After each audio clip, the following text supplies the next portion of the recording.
All right, welcome back. We are here for Hissing Darkness, In the Wake of Secrets, Episode 5.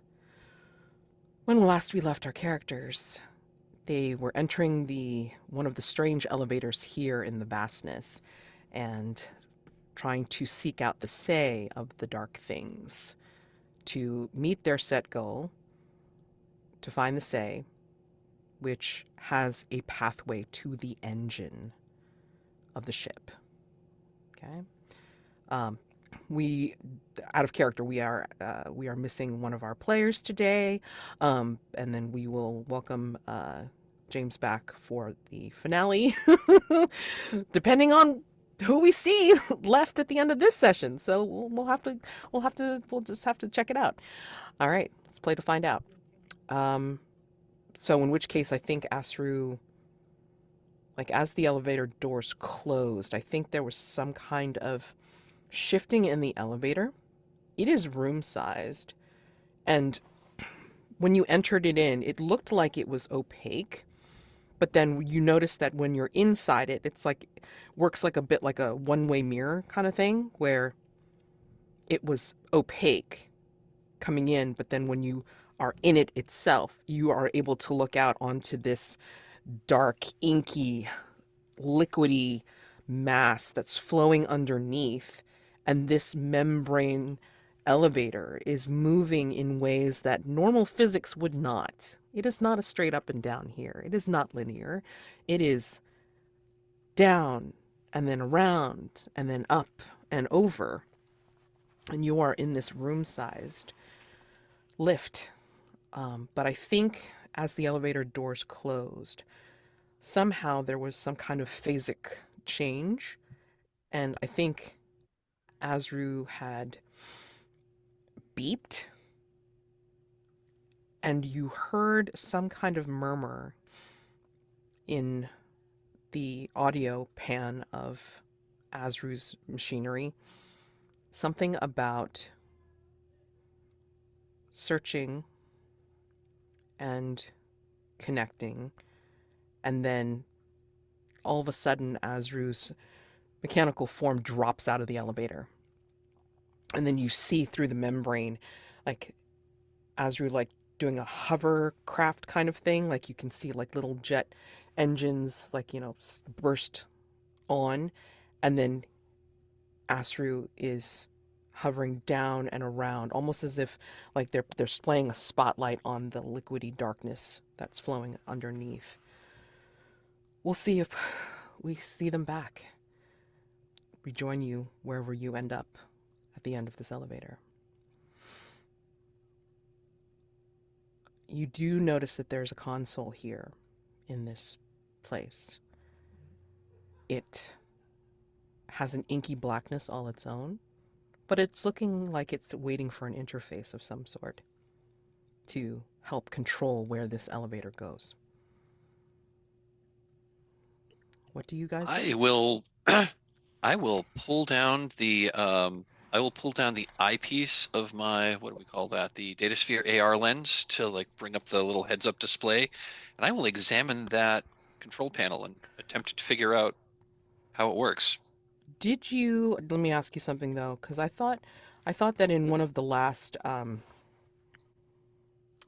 Devil's Bargains that you took, did you lose the data sphere?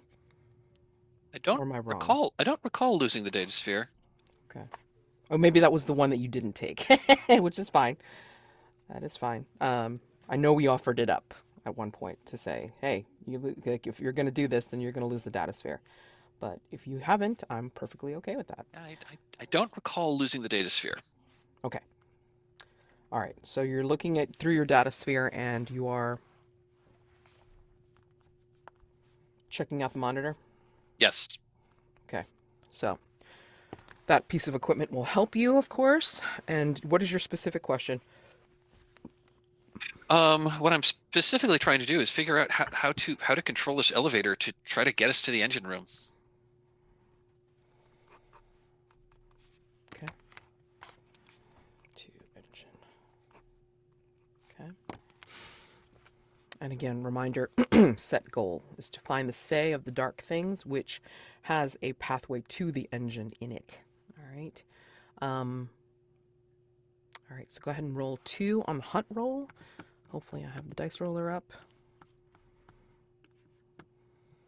Ooh, I get a token, but I encounter something terrible. I got a 5. All right, let's see. Give me a second. I mean, it's 5. It shouldn't be too terrible. No, you got a token out of it, so I mean, like as far as I'm concerned, that's not as terrible as it could be. Trust me. Um, so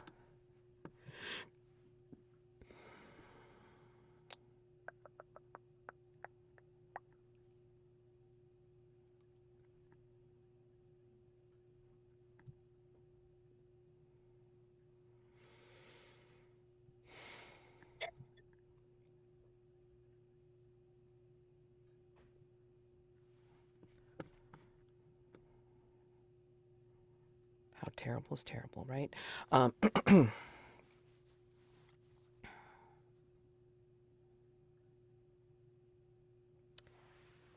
I think you're going to be able to do this ship's interface, and it's telling you exactly what you need to know or what you had asked.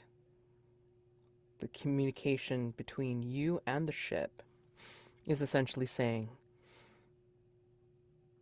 a readout in your head or through the data sphere, like, whichever way that you think it's communicating with you. It's telling you, find the say, find the say, find the say, find the say of the dark things. All paths lead to the engine. All paths lead to the engine. This is a readout, or a readout that you're seeing in your mind as you're interfacing with the ship. Got it. And yep, I'm and then I'm, I'm gonna I'm say, imagining it like scrolling by on oh, like the like command line heads up display. yep, exactly. But I mean, like, in that, as it's repeating through, like, you'll see some intermittent bits of code which look like the sigils and signs that you've seen before of your machine gods. And you read those as, how well did you worship today? How well did you perform today? How well do you serve the darkness?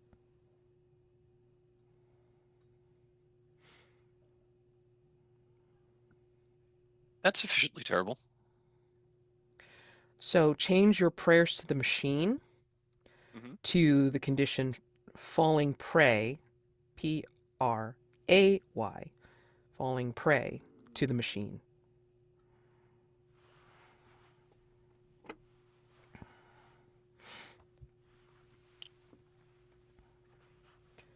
You see Pole interfacing um, with the ship, or like, with the elevator. You don't necessarily know it's with the ship. Is there any physical manifestation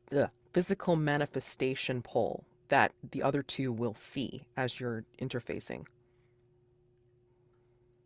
What did the console itself like look like? I just don't quite have a good mental picture of it yet. Yeah, so it's once you have the doors close on you, it is essentially a holographic screen that's on the door itself. And when it you first were looking at it, it had like what looked like a steel matte frame, but then the buttons themselves, what simple buttons there were, looked bulbous and squishy. And then like the screen itself looked like liquidy and like had a oily sheen to it. I'm loving the David Cronenberg like Videodrome vibes. This is awesome. I love it. So I think what folks see is when like Paul goes to like like use the keyboard when he goes to I think when he goes to like type on the keyboard or press buttons, um like like almost pseudopods come out of the keyboard and kind of like surround his fingers, and he's just kind of like manipulating these like biomechanical like kind of almost like organic like spark plug wires that have come out of the thing and have like surrounded his fingers. So that's what he's doing. And when he's done, he just kind of like flexes his fingers, and and these like wires just kind of like pop off his fingers with like an audible pop. Almost sounds a little wet. What do you two do upon seeing and hearing that?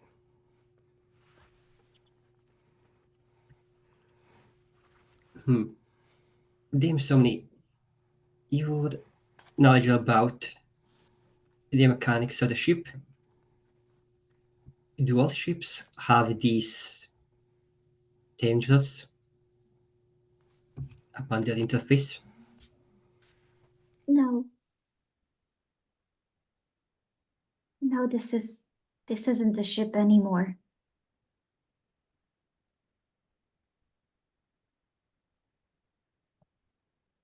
At that comment, Paul just kind of turned like, he's still facing, his body's still facing the console as he's like, slowly taking his fingers out. He just turns his head and says, I believe you are correct. So, but are you alright? It seemed like you had great contact with the foe. There, there is an intelligence here that is beyond the AI system of what had been our ship. Still trying to, I'm still trying to learn more about it.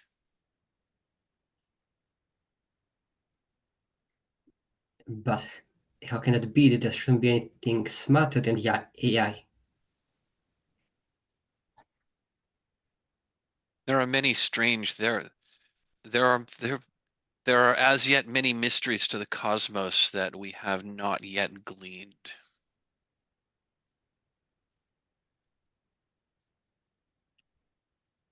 I I think think like Need to get out. That's all. We just need to get out, and then it'll be okay. We just need to get out. and I agree with you, Somni, but I think the only way out is to go through. I was afraid you might say that. Whatever this ship has become, it is truly fascinating. Hmm. I And he think you and I and have a different definition of fascinating.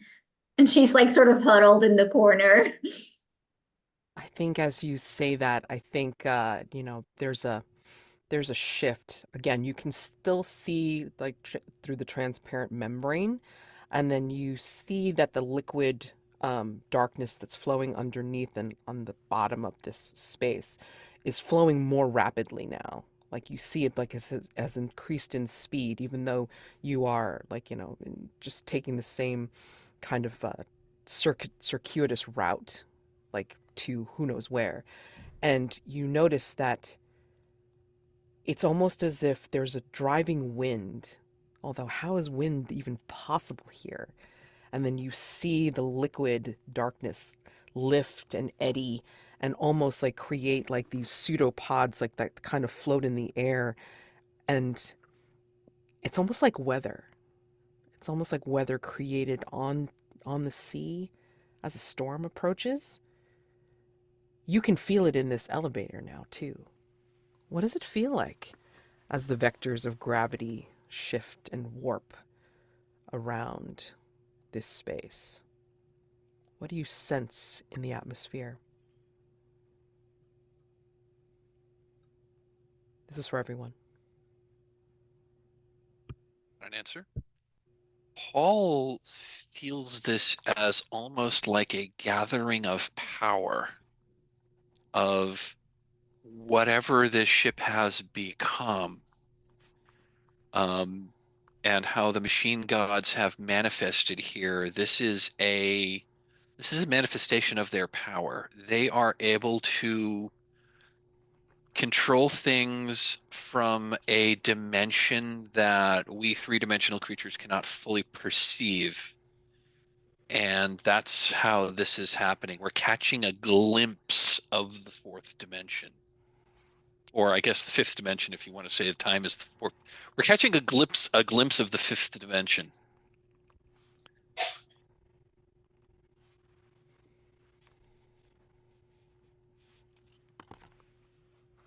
I think that Quixote, like after Borg mentioned that like Quixote, the ship has become smarter than the AI, Quixote just like kind of stood there a bit. Like you could like see the hamster in Quixote's like head just like running circles, and the view just seemed to make sense. And as I said, and as these blobs filled the elevator, I think, to Quixote, it will appear like an omen that they're on the right track towards the destination, but that perhaps this path that they walk should have been a path best avoided. That whatever's up ahead might be far greater than they can handle and they could ever imagine. I think for Somni, it feels like the shift in air that the canary in the coal mine would have felt when the humans couldn't. It feels like being stuck and that shift in the air that signifies that everything around you is no longer safe. And those biomechanic arms that she has now, they start to like crawl and tingle. Like there's things inside that are excited and want to meet whatever is going to happen. Amazing. So yeah, the the elevator continues onward, but you are feeling now the eddies of this anomaly affecting the lift. It seems that the elevator doors are sturdy, but you still don't know where this is headed or controlling it to take you where you need to go. What would you like to do?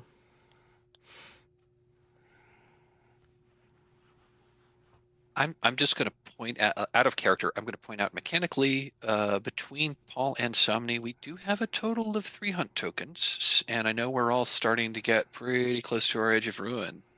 We could choose to spend our 3 hunt tokens and resolve the set and get to the sea. That is true. I was thinking of spending one of those hunt tokens to get a met pack and get that ruin down to 4. That works too. Yeah, I think I'm gonna do that first, Okay. but I would like to do a hunt roll, and then if I get something else, I would be okay with pulling it. Okay, sure, no problem. But yeah, I think like as the shift is and sort of in that fear, Uh-huh. I think there's like a little click and a hiss on Somni's like we know that she's like been hooked up to medicine this whole time, and there's like a click and a hiss as it floods her system, like sort of like it's a very organic emergency shift essentially. Like she cannot manually activate this. It's something that's been programmed to basically in life-threatening situations when you pass out, when your heart's about to give up, that's when it floods your system. And I'll say that I found it in that sense, if that's okay. Yeah, Because that's it's in fine. my backpack equipment. Sure. And I'll have a net pack and bring my ruin down. Okay, no problem. Okay, and then just use up one of your hunt tokens for sure.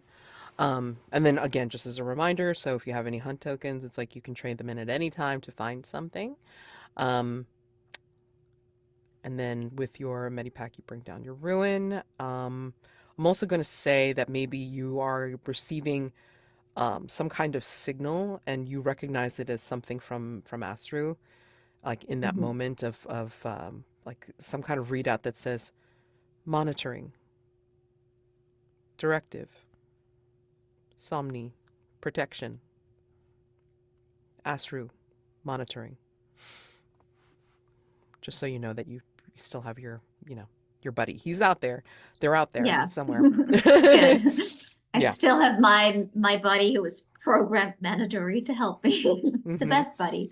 Yeah. But I think like as this all starts to shift, um, I think Somni will try to just see like how sturdy the lift is and like how the mechanics work. Like Sure. rather than the control panel, it's like just a mechanical thing of the lift. Uh-huh. Not to necessarily manipulate it, but more so like see like how's it working? Why is it doing what it's doing? Is it sturdy enough? If you would allow that for a hunt roll. Absolutely. Yeah, my skill tech, Hmm. I'd say, or Sure. Absolutely. improvisation. Yeah. Absolutely. Let So me yeah, get to the dice roller. 2 on the hunt, please.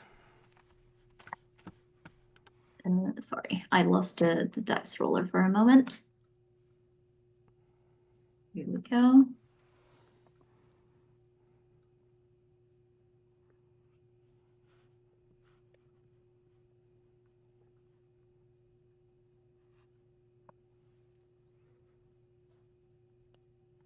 Okay, a 5. It's not too bad. You're living off of 5s. It's great. Awesome. Living off of 5s. Yep. Of course now the song is like, rumming in my head. It's like living on the edge. All right. Um and actually that is what happens. Like so I think you find a token. You find something here like as you're checking out the mechanics of the membrane. But I think wait a second. Take a look at some of these things here.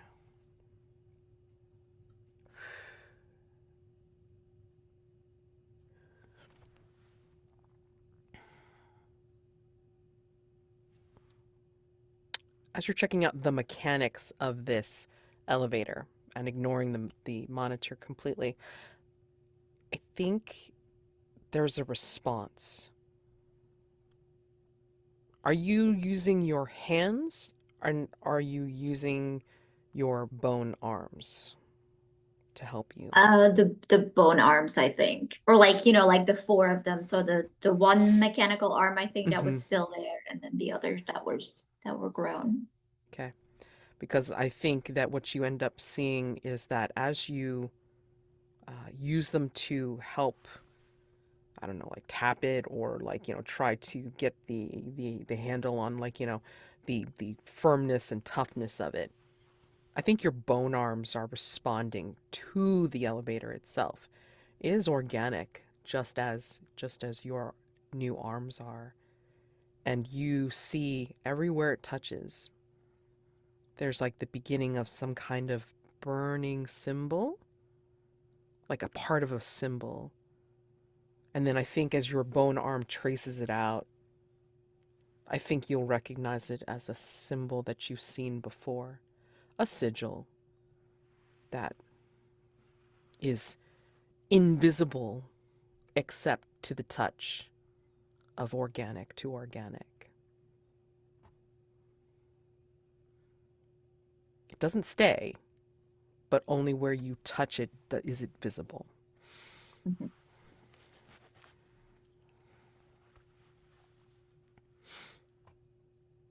Yeah. I have 2 hunt tokens, so if we want to pool them, I'd be fine with that. Okay. I think as you're touching the symbol, I think it is it is calling out to you, Somni. It's whispering to you in your sister's voice. Reunion, rebirth, remake. can be together, reborn in this ship. Remake ourselves. Remake ourselves into what survives.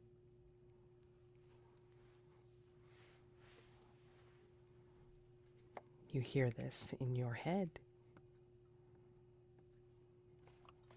I think Somni tilts her head, and to the others out loud, she'll say, I know where to go.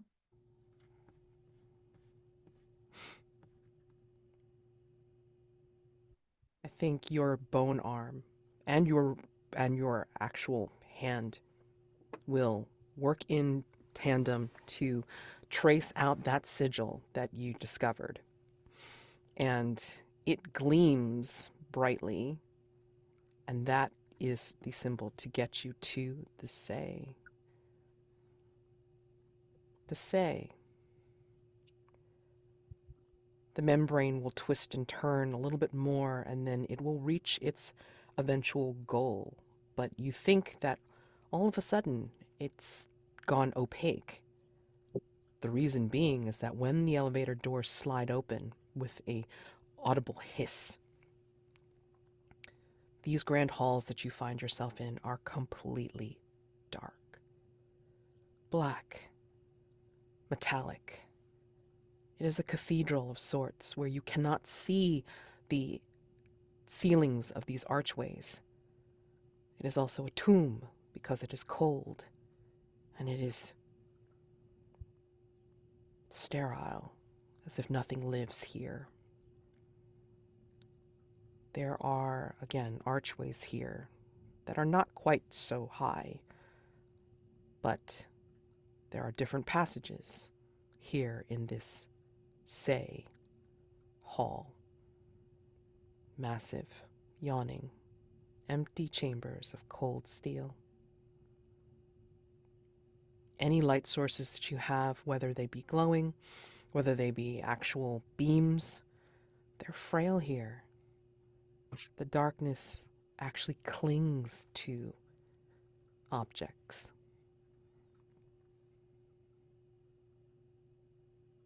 And in the corners, you see what looks like dust motes floating in the atmosphere. But really what they are is filtered darkness. Pole, you recognize it as a small fragment of this power that is infusing the ship.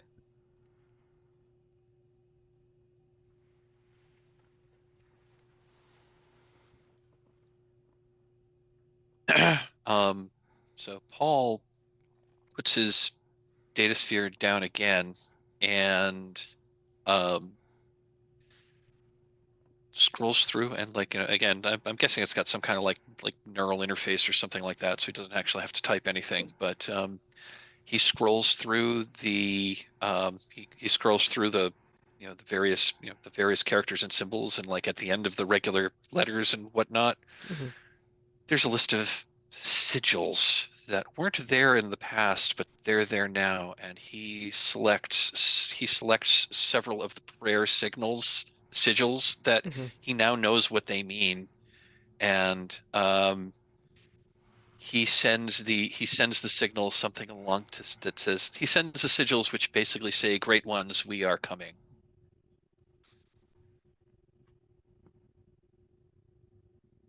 Do you send that out as a beacon, like down the hall, or this is just something that you're doing internally?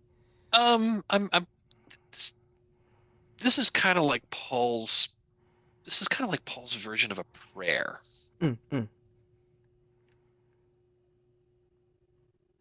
And you know what? I think he would actually attempt to transmit that to whatever whatever like wireless communication system would have been on the ship. So I think he's going to send that out as a transmission. Okay. I think as you do that, you receive a call back. Actually, several. Because it's almost as if it's lighting up some hallways down this place, whether it be manifesting visually or like just for your own self, you see what illuminates as altars here down several of these hallways, and they are altars to the darkness, and they invite you to take communion. Ooh. Yep. Um, While he's doing this, Quixote, what are you doing? Because I imagine that, there's a response from Sancho. Sancho is throbbing on your arm right now, being here in the Say. I think upon witnessing like this floating like darkness in the Mhm. corner, Yeah. and being guided by Sancho, Kyoto is going to go towards the floating darkness and investigate it by touching it. let me let me poke the thing that comes out of the darkness. It's great. Yes. Awesome. I can always depend on Quixote. Yep.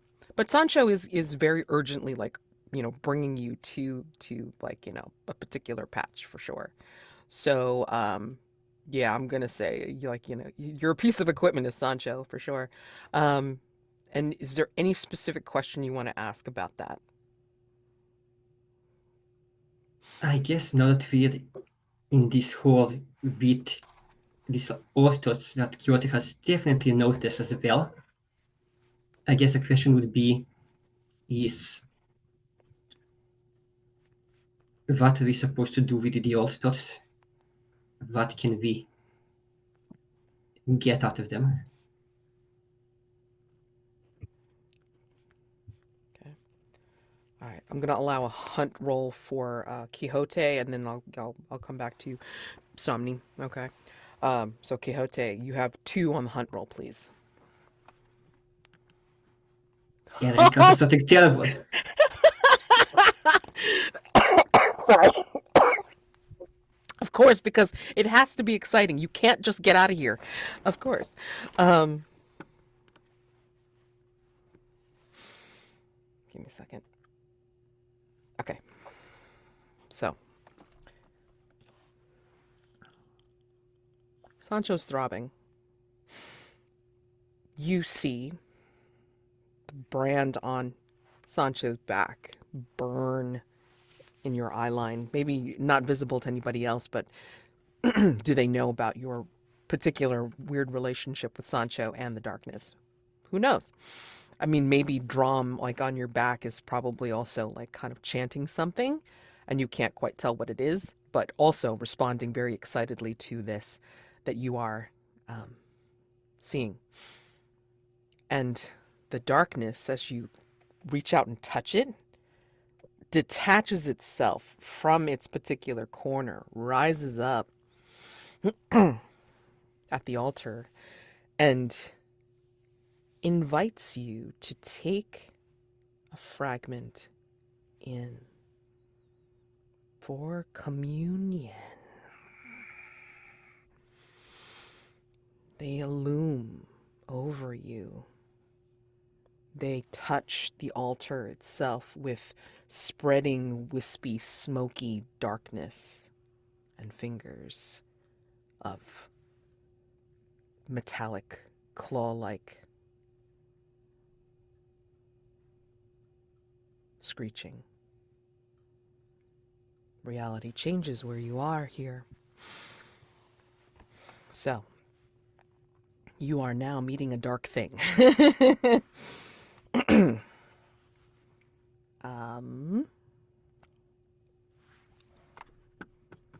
You can choose to run, retreat somehow, or if you decide, you can do combat.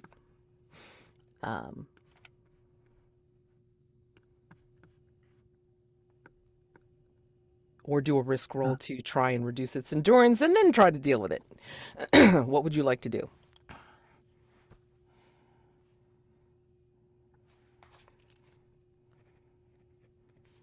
I don't think Kyoto would reduce the creature's capabilities seeing as the creature is just like in front of them. So Quixote would probably, upon seeing this creature, and like, does it appear aggressive? Does it appear like it's going to attack, or is it just like standing there offering communion? It is offering communion.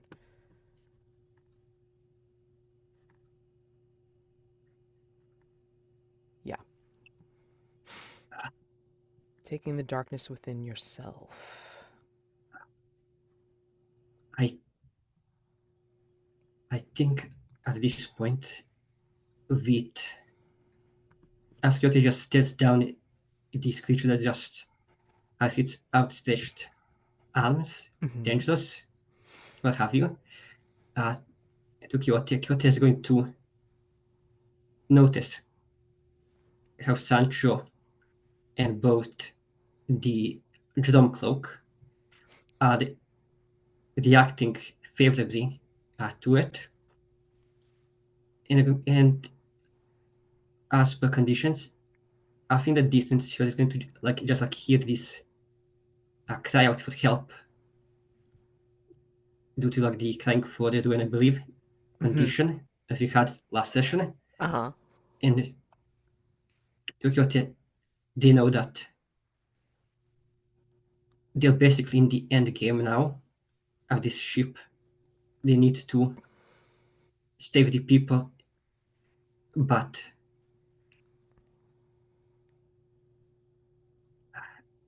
Quixote's two crude companions that are kind of part of Quixote at this point are urging Quixote to, not urging, but I would say telling Quixote in their own way that this is to paradise for Quixote. And Quixote knows that they need to acquire potentially more power if they wish to see this to the end.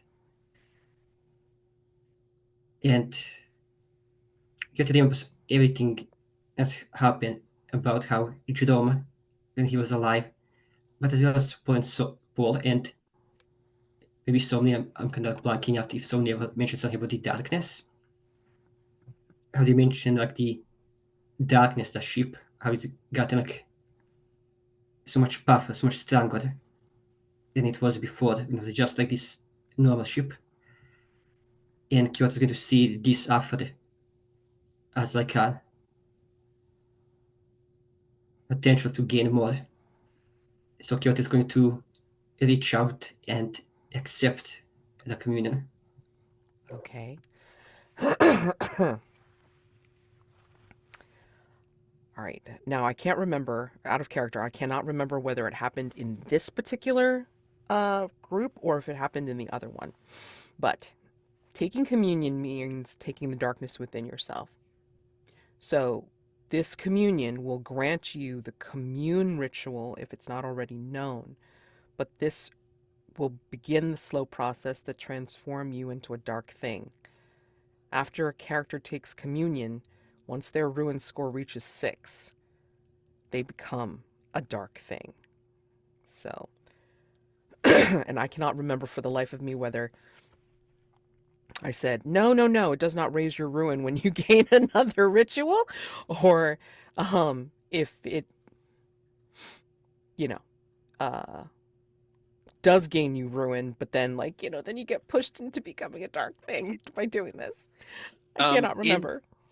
In the rules of Trophy Gold, when you the only time taking rituals increases, like learning rituals increases your ruin, is at character creation.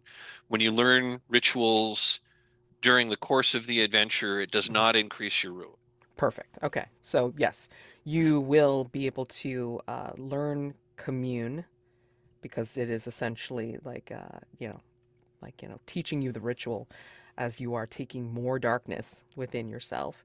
Tell me what that feels like for Quixote. It reaches its claw-like fingers and then puts them on your face and your chest and sinks if anybody's watching, then they can see the darkness start to sink into you. What does that feel like? What does that look like to Quixote? To Quixote, it feels cold. It feels like they're just being swallowed up by like frostbite. But at the same time, most likely due to the influence of Sancho and the Gedom cloak, it also feels kind of right that this is what they were meant to do. Like this is the reason that they got on the ship. This was divine intervention to get them to this specific point in time. Yeah. And in fact, I'm going to say that as it sinks into you and you're communing with this thing, it's teaching you its ritual.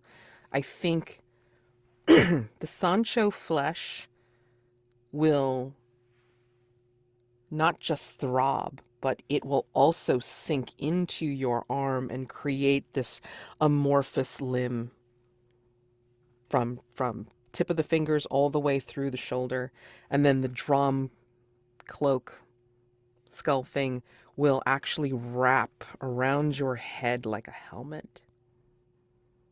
And you cannot remove either of these things without extreme bodily pain. So I'm going to say that you take away the breathing flesh and the Sancho metamorphosis into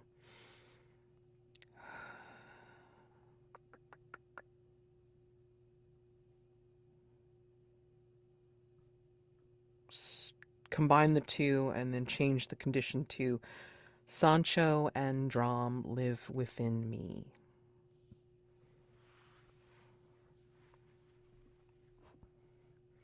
Now you're hearing all sorts of things. And I guess I should then probably remove the Gedom skin and the viral cloak from my found equipment. Yep. Oh no, he's part of you now. If he wasn't already found equipment, he's like totally part of you. Nobody's removing that whatsoever unless they're going to like surgically take it away from you when you make it out. All right, let me go over to Somni and then we'll head back to Pole, finding these altars. But Somni, what are you doing as you get into the Say? Yeah, seeing that, plus the combination of Paul constantly calling all of this fascinating, Somni no longer feels safe with this group. And she needs to get away from them because all of this is dangerous, but they are themselves too a danger, especially just seeing Quixote get fused with this dead former crewmate of them. She's like, yeah, that's not happening to me, not today. No, no, no. So I think like having heard her sister sort of in her head, I think like quietly she just starts calling out, Nox, Nox, where are you? I need you now. Please come help me. I'm scared. And you always know the way. Get me out. I think it's appropriate for you to find something here. So I Yeah, will I could do ask. a hunt roll if I you was gonna want me say, to. yeah. I mean, like, I'd like to see you do a hunt roll and then see what you find because there's Yeah. something I think very appropriate for Somni to find here. I would say that my skill of connections Yes. might work here. I'll take it. And then Whether that is with my sister or with whatever else is out there, we'll have to see. But right. And your specific question is to find your way out of here. yeah, like find a way, a safe way out. Yeah. Yep. Okay. Alrighty. Go ahead. Okay. think that's the exact same roll I rolled before. Yes, it is. Yes, it A is. 5 Oh and my- a 2. Okay, all right. Trophy speaks. Okay. So I When think that what uses on like my physical dice, I'm always like, I swear to God, I'm not lying to everyone. Like, no, I the hear you. chances are so small. I'm like, I swear to God, this is real. Yeah. No, and this is why I like using the dice roller, because it's like everybody can see it and everybody can Yep. go, what the I'm hell? not Yeah, I know. making stuff up. Yep, exactly. Okay. I think you're following the sound of your sister's voice. It's like she's calling out to you and saying, "I'm here. I'm here. I'm here." And it's like, as you're like listening and hearing, and like you're getting closer and closer, you see that down a different hallway. You just follow the voice. You don't even concern yourself about where. I think you find something that looks like you see light. Of all places, you see light here. And it's a framework smaller than the cathedral like archways back where you were. Smaller here, like more human sized. And it is a door frame that is warded with what looks like little tiny electrical talismans. They've been embedded into the wall and they kind of spark and hum as if to keep the dark out. And when you reach for the door, I think it will slide open as if it's sensed that you are not one of those things. And you see that it's like a workshop that you haven't seen the like of since before you were put into cryo state. It has tools and components here, and what looks like a straight-on map somehow of the Say. And it shows you a long hallway that leads out to the engine. But Do here, I see? go ahead. Do I see any signs that, um, either people or things have been here recently? Mm-hmm. I mean, not recently, but it does look like signs of past survivors that have made it this far. And it's almost like this is like a safe haven, at least for a Mhm. temporary respite. And, but I think you do see signs of your sibling here, as if they have been here.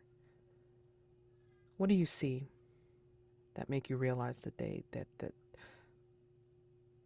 this was left for you? Um, so I think her sister was in was here in maybe like a military or a security deal kind of person. So she wouldn't have had many personal effects, so to speak. Like it would have all been uniforms. But there is one thing that Somni made for her when she first like signed up for mercenary bodyguard work. It's like specifically made to sort of be hidden on a uniform or like inside. And it's like a very small pin, like a patch almost, um, of a dandelion, just a little white flower that she always hid in her uniform over her heart, and that is just like lying there, I think, on the map. Yeah.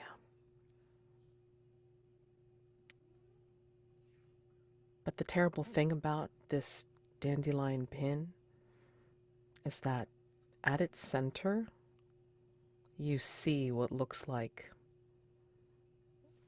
initially it looks like a stone. Like maybe she replaced the center with like a stone of some sort. But the stone has living liquid inside it. and it looks like it's straining against the hard stone that is enclosing it. It's pushing, it's punching, it's trying to make its way out. And it is in the center of this pin. What do you do? I think she immediately walks over to that pin, seeing it, knowing who it's from. And I think for the first time since we've seen Somni, like her dominant emotion has always been fear or mild affection for the people around her, maybe. But now we see anger. Because how dare this place do this to her sister? And I think it's like that kind of anger that is born from a fear that's like so deep that it kind of has no other choice when it's so deep within you and it starts to collapse against the walls of a person. It has no choice but to lash out. It's like a wave going so far in that it's now splashing back out of the cave because it has nowhere else to go. And seeing this, I think she will try to remove the stone from the pin, Okay. see what's in it, and try to kill it. Oh boy. Okay. Sounds like risk rolls to me. Yep. All right. What could go wrong? Haven't done one of these in a while, so what do we think could go wrong? I think the darkness will totally latch onto you and not let go. That's Yep. what could go wrong. That's about right. Anybody else have a suggestion? That's pretty much exactly what I was going to suggest. Okay. It seems like the obvious consequence of directly attacking the darkness. All right. Oh wait, can I change my thing a little bit? Yeah. Because I just looked at my rituals that I have. Oh yeah. Yeah. I have repair, make broken things work again. I don't know if this like quite works, but I think I basically like want to heal the pin maybe rather Oh. than kill it. Oh nice. But I think like we could still say that like healing it would Oh yeah, because you're kill the using a thing ritual. inside, right? Yeah. Absolutely. This is risky. Yeah. Yeah. You're trying to But just like a little bit to change the flavor. I think she like wants to bring the pin back to its pristine state rather than this infected whatever hell it is state. Still risky, but I like Yeah. the change of tone on like, you know, how she's approaching it. So yeah, that automatically gives you the dark die for using your ritual. Light die for your skill in doing this. What do you think? I would say either again connection, like sort of doing this on the strength of that bond, or Sure. persistence maybe, Okay. and like just not giving up. All right. And the fun part for that extra light die, what do we think is a devil's bargain, no matter what? No matter what. Darkness has taken a personal interest in you. Yes, because it has your sister, or that we infer that it has your sister, and now it wants the set. And also at this point, Somni is the only one fighting back against it. Yeah, Quixote right. accepted the commune. Paul is sort of into the whole thing. And Somni's like, nope, you die. I don't I will change you. Yes. How dare you? Oh my gosh. I think in doing this, I think no matter what,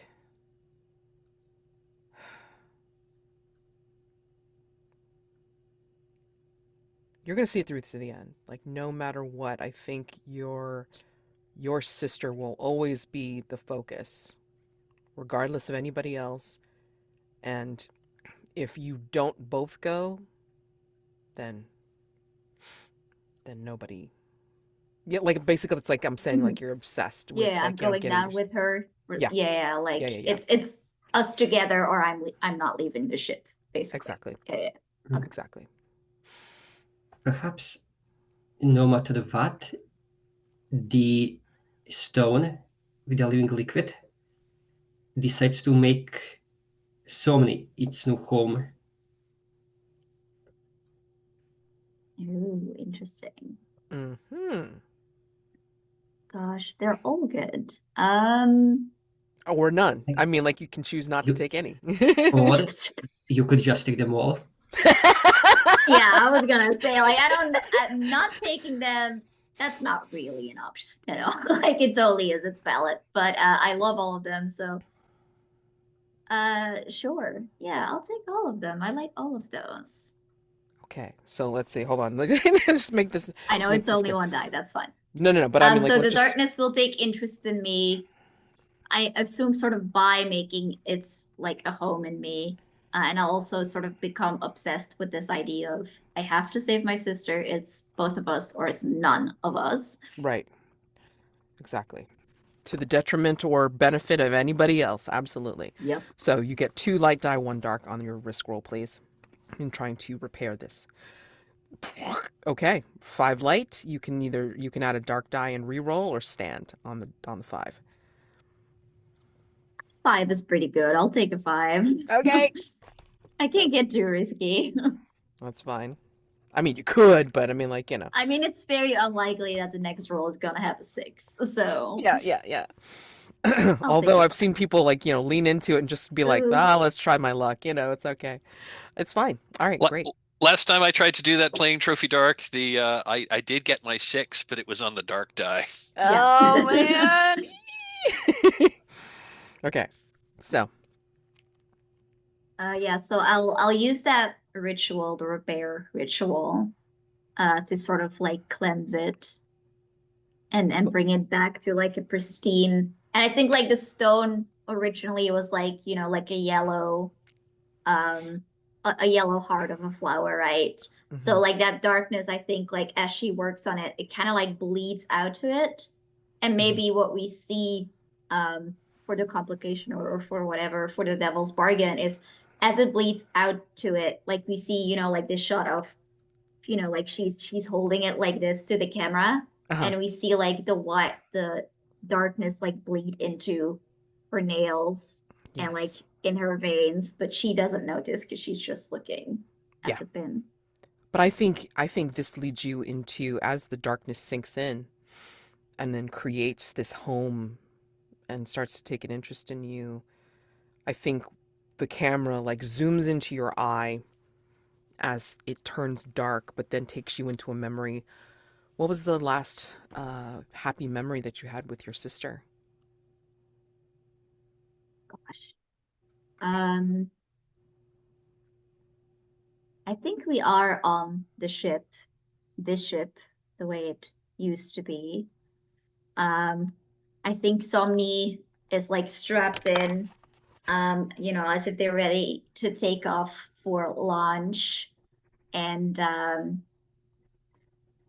her sister Nox is like, strapped in as well and reaches out a hand to Somni, who grabs it.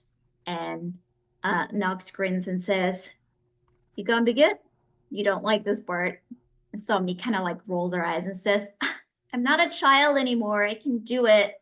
But then like the ship, like the vibrations start and she kind of like doesn't quite yell, but we see her grab her sister's hand tighter, who like immediately laughs at how quickly, Somni got proven wrong. And she just smiles and she says, "Don't you worry, Somni.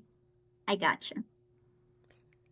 And I think as the camera pans from your smiling faces and then kind of goes to behind you to see outside of the window as the ship launches, no one's going into cryosleep until like you're outside of the atmosphere and such. But I think as we see this camera pan behind you to see the break into the atmosphere from within, I think we see that your sister transforms into something dark and liquidy and smoky all at once, still holding your hand. But you don't notice. You still are smiling. And then Pole, you have found the altars. A few here. They're like lit up like a beacon to you. What I'm going to approach one of I'm going to like I think I'm going to like walk past a couple of the altars until one that just kind of calls to me. You said there were several like a beacon. Yeah, He'll walk yeah. past like 3 or 4 and he looks at them as he's walking past them, but he stops at one for whatever reason. This particular altar calls to him and he looks at it, and it's when he looks at it, the altar is um um it kind of looks like a data input console. But it like also looks like an altar, and it's again kind of got this like it's got this like biomechanical like motif to it. So it's like a data console as sculpted by H.R. Geiger. Yeah. I mean, I'm going to go in so far as to say that it is something very familiar to you before the ship got warped and changed, but now growing outside and above it looks like a multi-legged thing made up of those, like, those uh, metallic insulation tubes, like multi-legged though. Okay. And what is seated on top of the monitor console itself, it looks like a multi-eyed head of some sort, and it is staring at you and gleaming with this darkness, but it calls to you within yourself and says, "Communion, commune with this. Take darkness inside." I approach, and again uh, I move my hands toward the keyboard that would be there, but he just kind of like just knows to hold his hands above the keyboard, and again, kind of like we saw in the elevator, like up from the keyboard, like these like black tendrils appear, and kind of like it's like kind of like a cross between like a like a uh, like a cross between those like those medical devices that they'll like clamp onto your fingers to like take your pulse and temperature. Kind of, it's a cross between that and like an organic polyp. Mm-hmm. Yes. Um, Yes. just kind of like come up and they connect to his fingers, and he starts typing in Mm-hmm. the air with these things, Yes. and like looks into and like gazes into this. I'm guessing it's like it's not like a rectangular screen. It's like an oval screen, and it looks kind of like again like a cross between like a technological data display and an eye. Mm-hmm. And he Yes. gazes into that um, to communicate with to communicate with the machine gods. So And now, yeah. he is attempting to glean what information he can here and to presumably give it the information that it is asking for.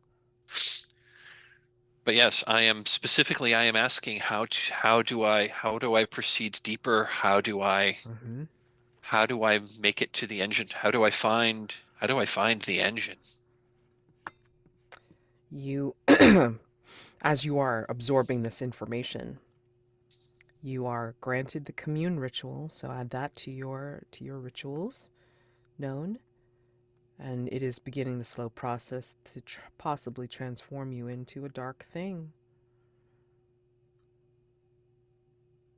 And I'm kind of like half asking. I'm kind of half asking for this information from this alter slash console slash thing Mm-hmm. entity. Um, and I'm also kind of and I'm also basically like praying to it. Okay. But I'm kind of fishing for a hunt roll here. Oh, that's Get some fine. information out of it. Yeah, that's fine. So two on the hunt roll, please. Ooh, I got a token. Amazing. Amazing. All right, so And this, you know, this whole thing was just terrible enough. yeah.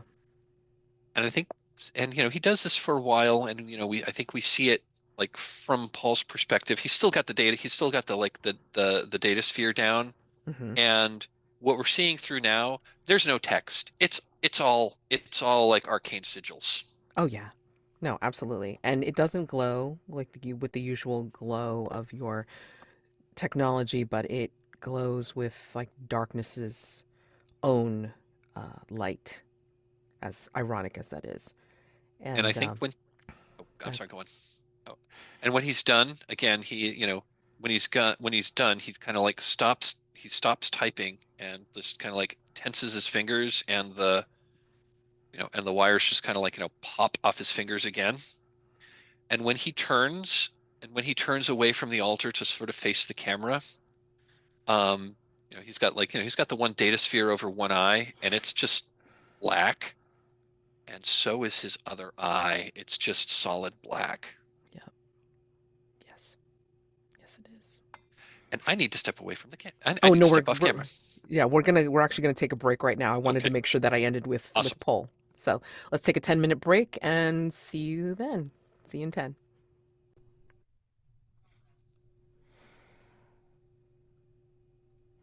You have communed. You have sought. You have found. I think as Quixote gains more than he ever bargained for, more than they ever bargained for, and as Pole has touched a space and become closer to becoming a faithful, and Somni has found something that she thought she had lost, but in a way has found again. I think you will all come together again back into the grand halls of the Say from where you were, and the camera seems to pan beyond you as you all, as a body, will look towards the end of this vast hallway. And it almost seems to be beckoning to you, the maw of the darkness beyond, leading towards the engine. And you can head down this hallway almost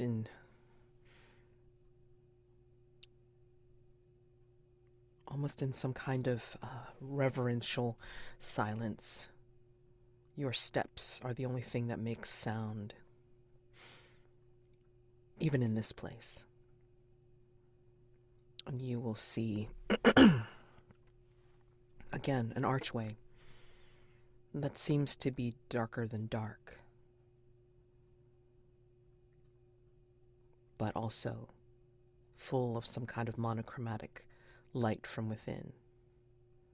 To step through gets you one step closer to the engine. And you know this,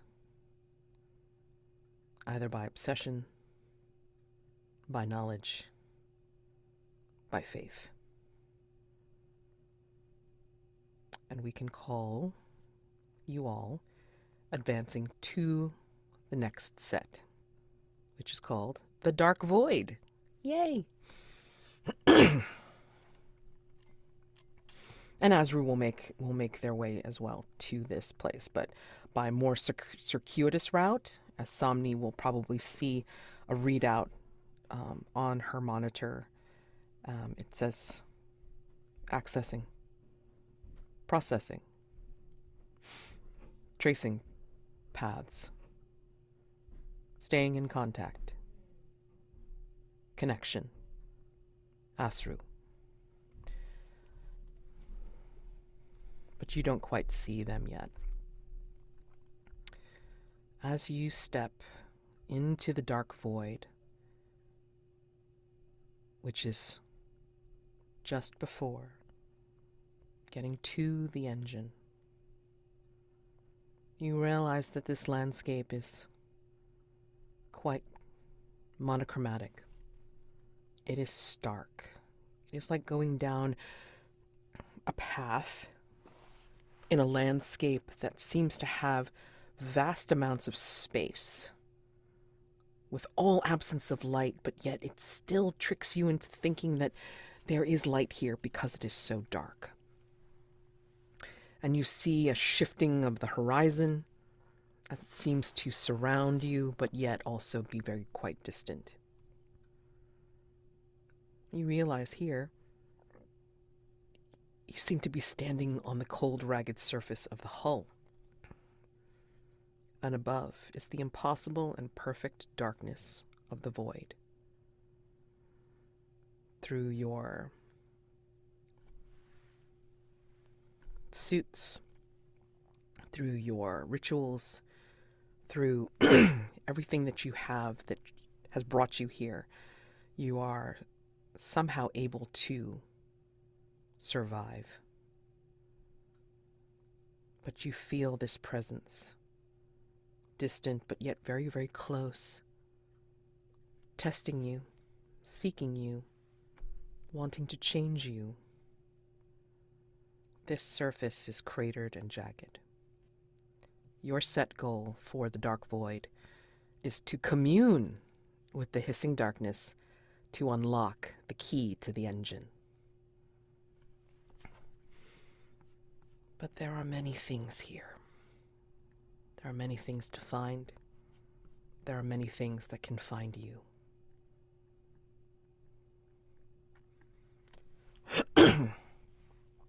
Somni,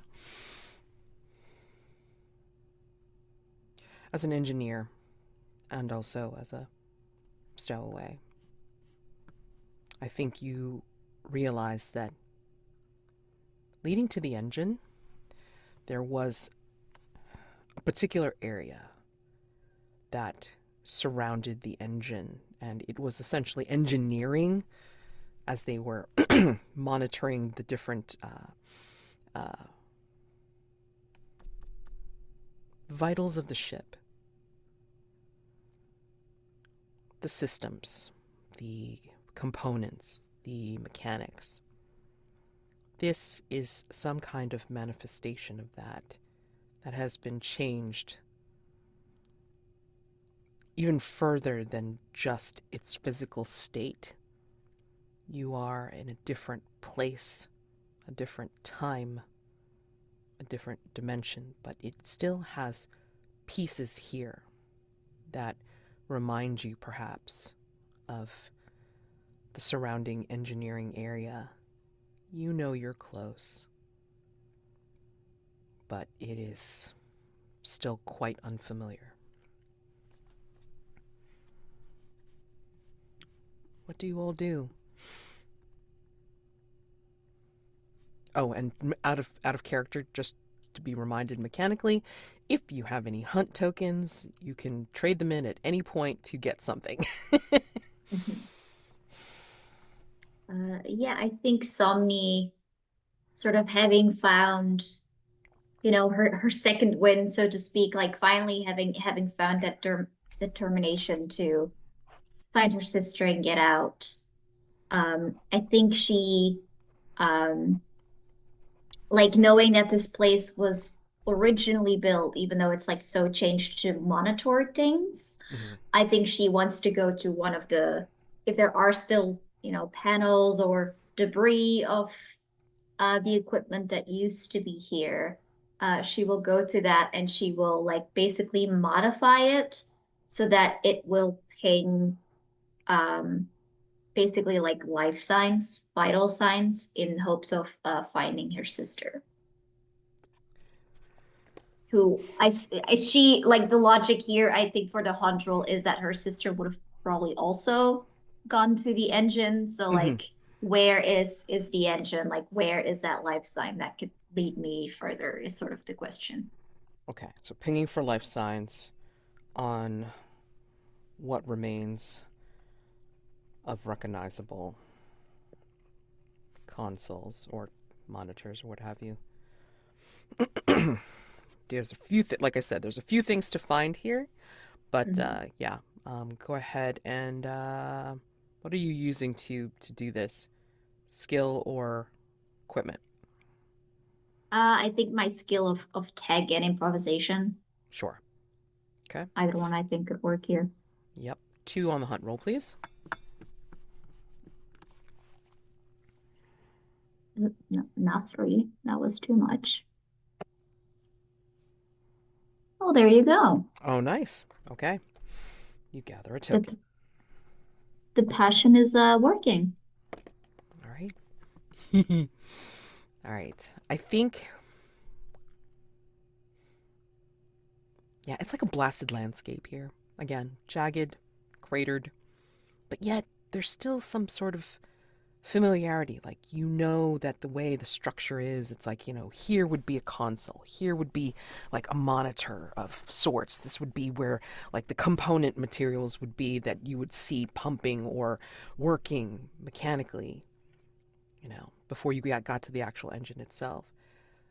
What you see buried in the hull, like a barnacle, is some kind of satellite that has been warped beyond its original purpose.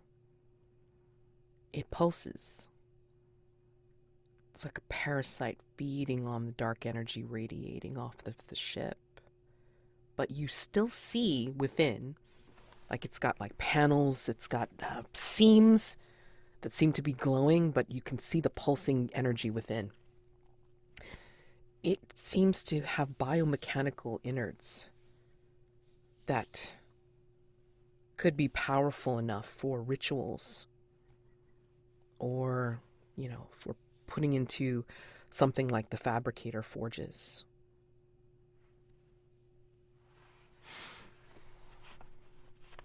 But I think you also realize that something like this also had, what is it called? Safeguards? Safeties? So, Defenses. yes, defenses. Approach with caution.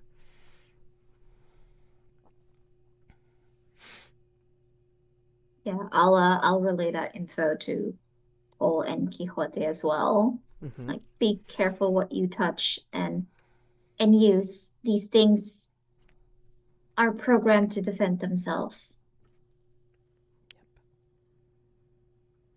That thing may have information that we need to proceed. I suggest we examine it. So Pohl is following the fuck around and find out philosophy. Somni is backing up. So, Pohl, Quixote, are you also activating hunt rolls at this point too? I'm 100% going to poke this thing with a stick, figuratively. Oh my gosh. Yep. Okay. Specific question? So yeah, I'm going to approach this thing and just kind of like see if I can figure out like what it is, what it does, and what information it may have. But yeah, I'm going to approach it cautiously because it probably has some kind of defense system. Mm-hmm. And I think in that caution, I think I am going to draw my sidearm. Ooh. Okay. Just to be safe. Sure. Alrighty. Give me a second. Okay. So go ahead and do 2 on the hunt roll, please. And for skills, I think I'm going to, and for skills here, I think I'm going to be using, what do you be like, attempting to discern the nature of reality with my ontology skill. Well, there's like some serious reality weirdness here for sure. So, huh? I got a token. Nice. Hey, we're actually having a streak of good luck for a change. And you just said something. What's wrong with you? My and God. now it's jinxed. Because that's how reality works. That's how reality works. Give me a second.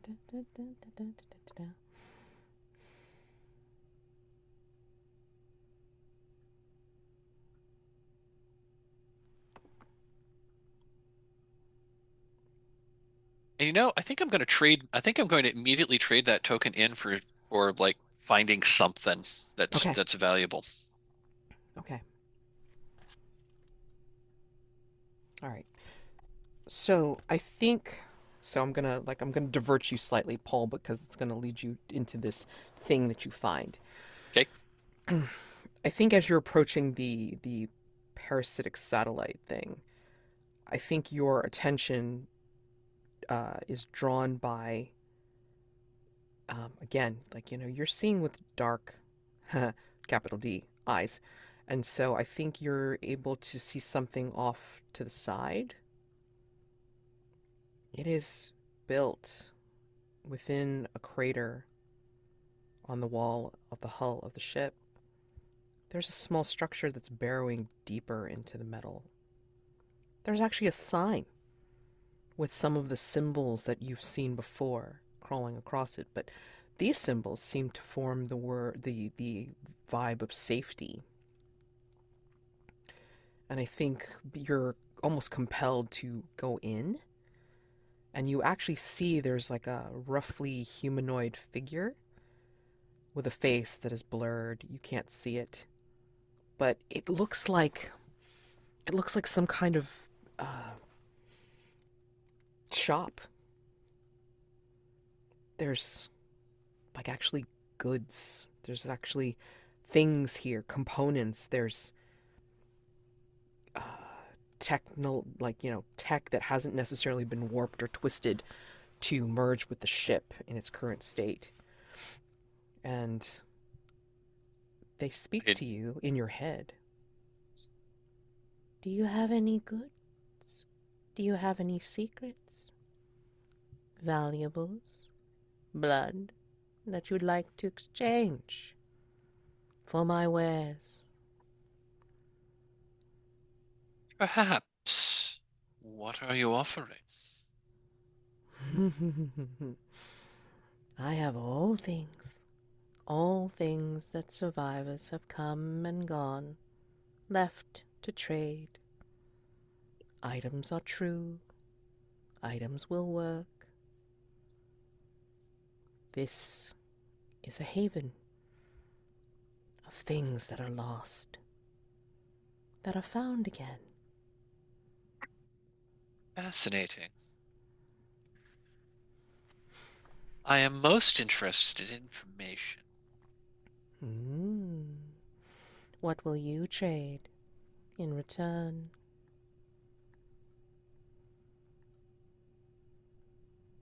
I take secrets, or something valuable, or blood.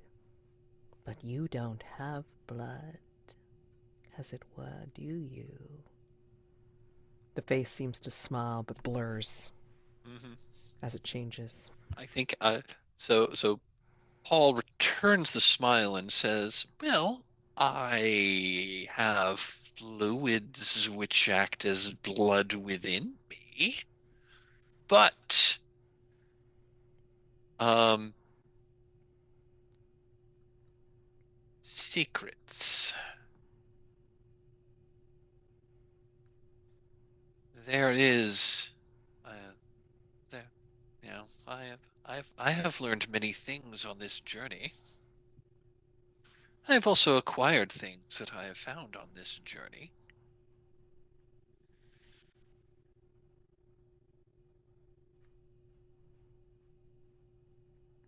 Um Again, the secrets, the information that I am seeking, I'm sure others have already asked you, but do you know how to get to the engine?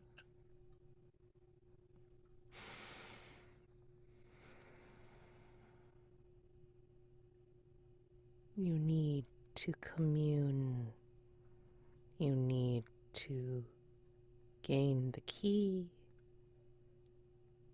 There are secrets here that are unlocked with touching and being one with the darkness. What will you give to be one of the darkness? I have I am already a supplicant to the darkness. I am already serving it to a certain extent. You have the touch. You have been tasked. I see it. Where should I go to commune? There is an obelisk. Go back out there. Go to the obelisk.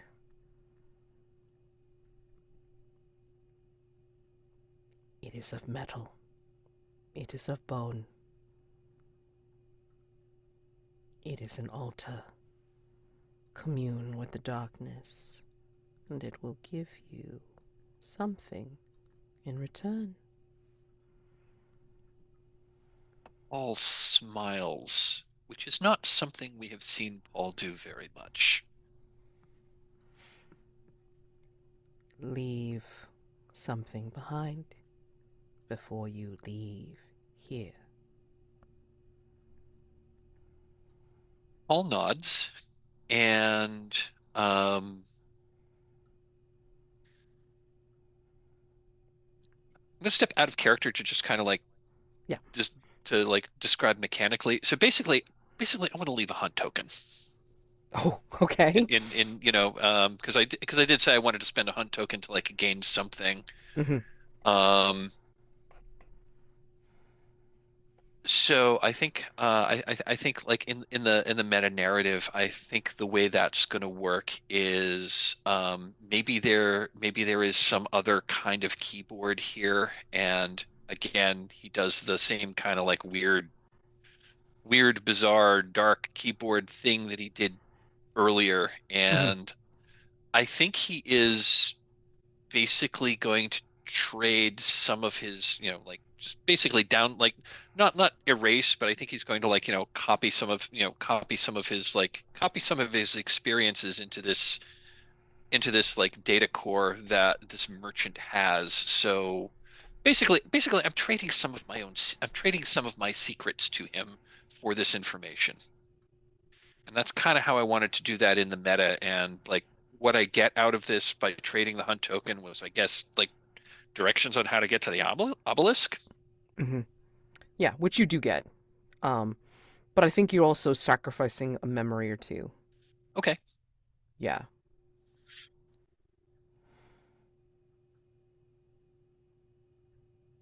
I think I am. I think in this data exchange, I think what gets erased from, I think what gets transferred from Paul to this is some of his memories from before, like some of his memories from before. So basically, like a lot of his like, like scientific training and kind of like, his connection to what his life had been before he came aboard the ship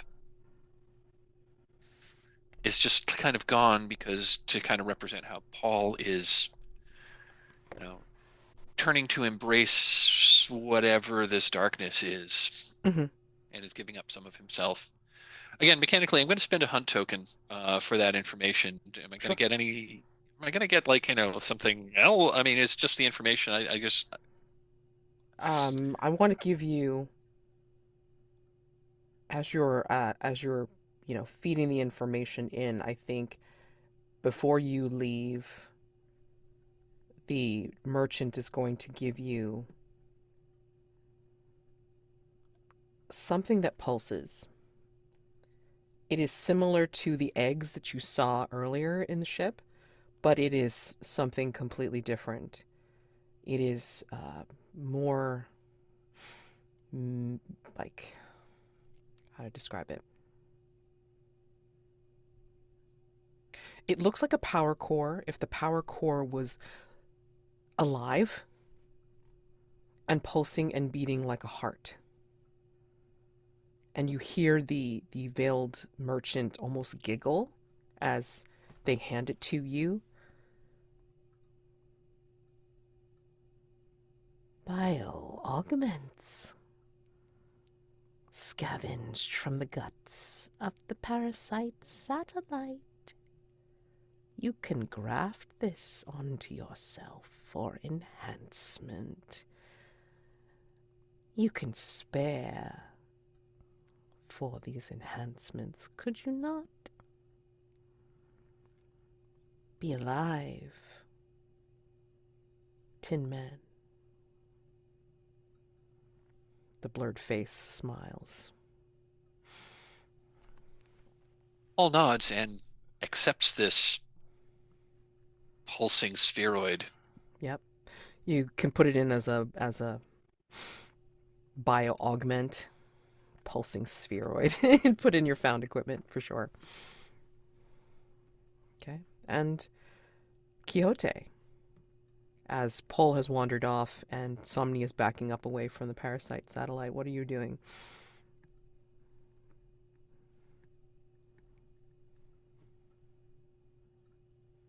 So to Quixote, they're taken aback a bit because they've been through the ship and they've seen the darkness within it, but I don't think anything they've seen so far compares like to the darkness that's before them now. True. There's a bit abstract and they're not really sure what they could do, what they should do in this situation. But I think they think to themselves, what would their allies do? And Quixote is reminded of Jerome and decides that follow in Jerome's footsteps, even if it's just for a moment. Quixote is going to think back to how Jerome did some of their rituals to commune with the darkness, and Quixote is going to mimic what Jerome did, get on their knees, and they don't know any words, any prayers. The darkness is about to think the Jerome helmet detects what Quixote's intentions and begins to chant, pray in Quixote's stead. And basically, from a mechanic standpoint, I kind of want to use the commune ritual to basically communicate with the dark and get a direction that they should head in.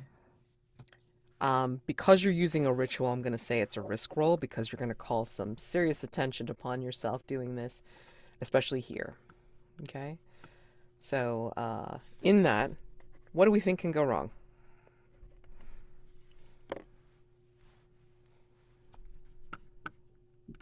I think, what immediately can go wrong is that there's things here that will definitely, see you as a beacon and be drawn to you.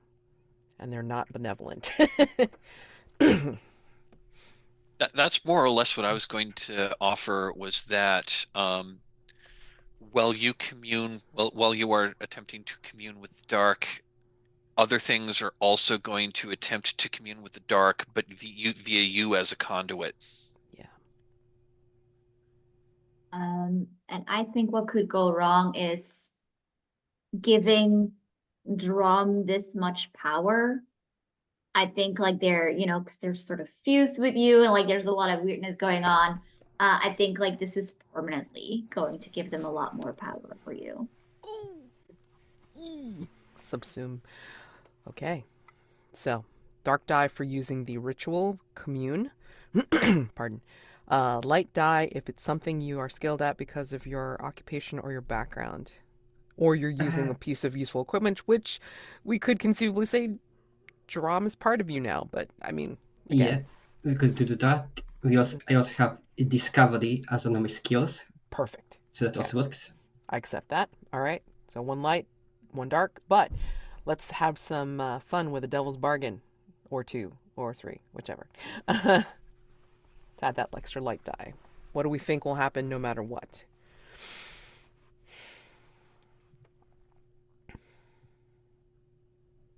No matter what, an entity of the darkness is going to follow you around. It's going to be attracted to you and will like be with you.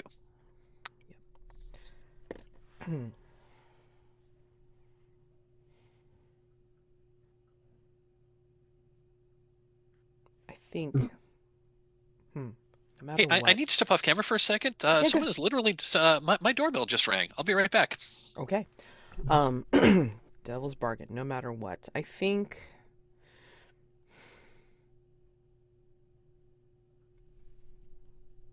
There's so many good things here. I'm just trying to figure out what it is.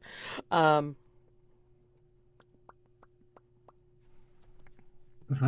thing that I was thinking could potentially be a Devil's bargain in this case could be that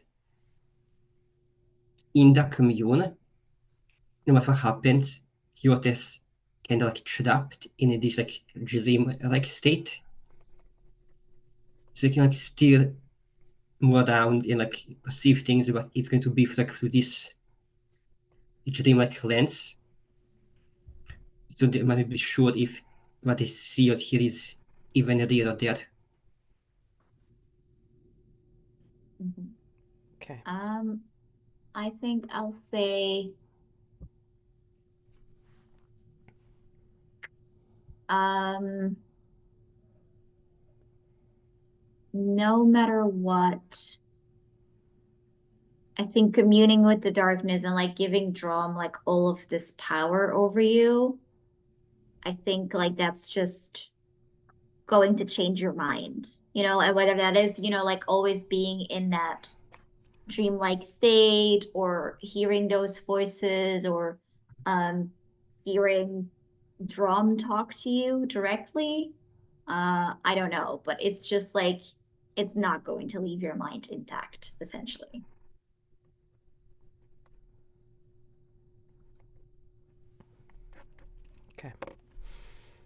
Okay. I mean, there's a special rule that covers this particular thing, so I don't want to give it as a no matter what because I mean, I know it's going to be a no matter what. So, you know, you could just pick from one of those that's already been offered, and or none of them, whichever, and you know, we'll have you make the roll from there. So, entity of darkness will follow you around. You're trapped in a dreamlike state, or you're and I just read like what I just wrote, but whatever Jazy whatever Jazy proposed on top of the dreamlike state. Which of those things? I think I'm going to go with Jazy's proposal since it already has like two dark entities with them. So I think let's go with Oh, Drum basically gets you're more not power. going to forget. Yeah, yeah. Never without. Become a full-on Lovecraftian protagonist, you know, when they're on their last two lines of their diary. Oh no. Okay. Ugh. 2 light, 1 dark, please. Okay, I got a 5 on the dark and a 5 on the light. Yeah. So 5 dark always goes high on a tie. So if this is higher than your rune goes up by 1. It does not because it matches, so you're fine. But yeah, you succeed, and tell me what this feels like. What is going through your head as you're communing with the dark void? And you are getting all of this information / seeing things in a different way. What does it look like to you? I imagine that it's just similar to like when the dark thing gave Yote the community. Sure, it feels cold, but at the same time, it also like feels like hard, like they're mind is being scorched, like there's flames behind Quixote's eyes. And I imagine that we see, how to describe this, kind of like we see maybe like the end point where the group is supposed to go, and then like a quick like pull back from that location back to where Quixote's standing, about the general path that it is supposed to take in order to get to the engine. Mm-hmm. And as that's happening, I think that Judom's voice, like the Judom is chanting, playing as the word for that ritual. But in Quixote's mind, it seems like the voice is just getting louder and louder until their own thoughts are drowned out by this constant chanting and prayer to the darkness. Yeah. Yeah. As it's echoing in your head, and maybe you're feeling it all up and down your Sancho arm, um, in tune and in rhythm with the chant. Um, I think you will feel connection, like that discovery of this thing. The hissing is loud and the chanting is loud, and everything just consumes you in this darkness, but you get clarity because you do see the path. And it is through something that looks like one of the ragged craters here. It's a bleeding open wound in the hull of the ship. You see that quite clearly in your vision, but there's like a thick miasma flowing out of it. Could possibly even choke you through the envirosuits. But you know, the way through this is to that engine that thrums and hums and pulses and beats in the dark. And you gain the condition key bearer. So given this special rule and the set goal, which is commune with the hissing darkness to unlock the key to the engine, I mean, we could say that you guys have achieved it. Oh boy, the fastest achievement of a set goal ever, at least in my experience. um,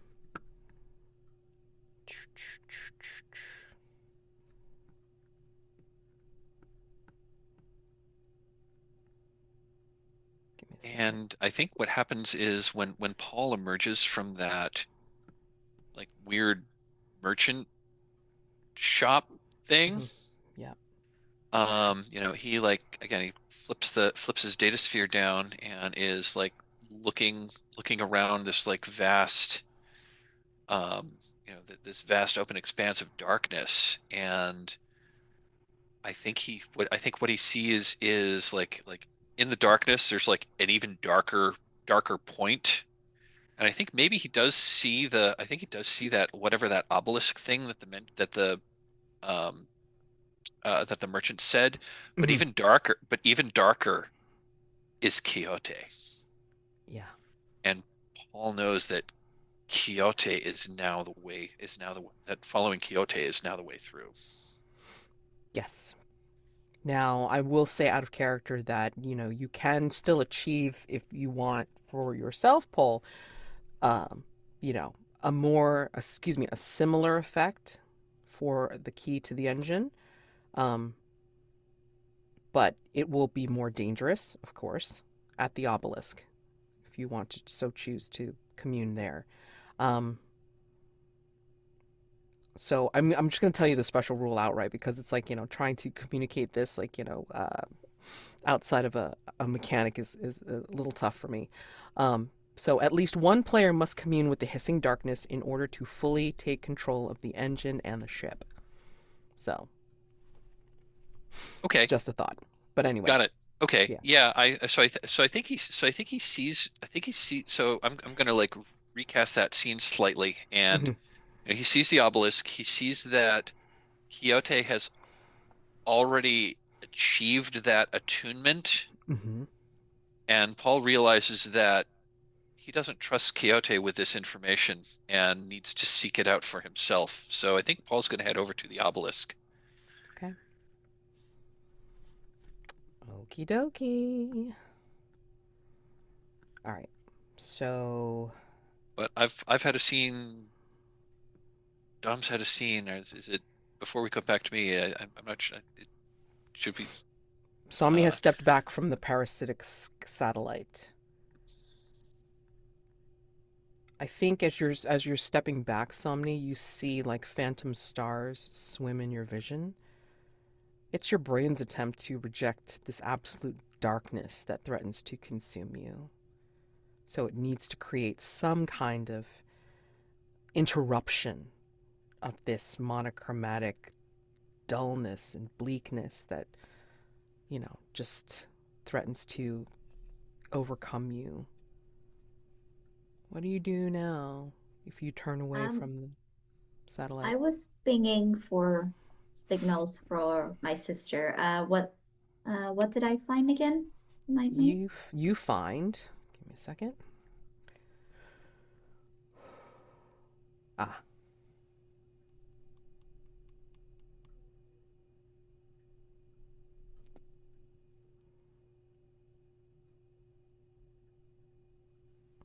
oh, do I give this to you? Yes, I will. Okay, so I think you will find some kind of. Well, you see there's a bunch of jagged spears of metal, like, coming out of the landscape, but they're all humming in some way. There's some kind of like tuning to them, like they resonate, they hum, but all at different frequencies. So you hear some is very, very sharp, and others are very silent, but also like vibrating loudly. And then you see one that pings your sister's signal as if it is something that she has touched or something from her person. And it has some kind of strange energy infusing it. And you realize it's because there's a dandelion drawn on it. I'll go to that spike that's resonating. Um, and I'll take out um let's see what equipment I could use.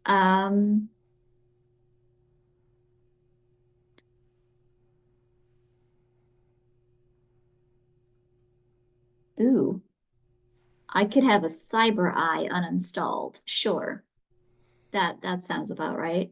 Okay? Um, I think rather than like being on her, it's like on one of those arms, the mechanical arms, Mhm. and she will like with that arm, she will tune in specifically to like this signal that my sister has like left. Like this will be my guide, as she sort of tries to tune in with it.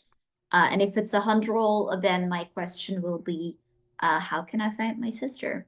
Or Okay. how can I find the survivors? Sure.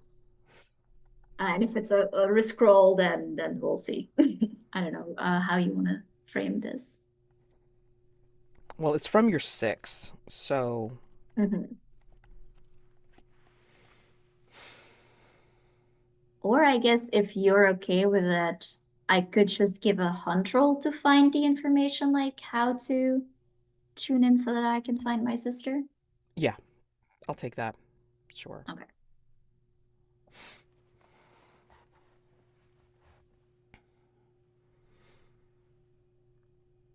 So, yeah, this is attuned to both of you. between the symbol and then the energy that's infusing it.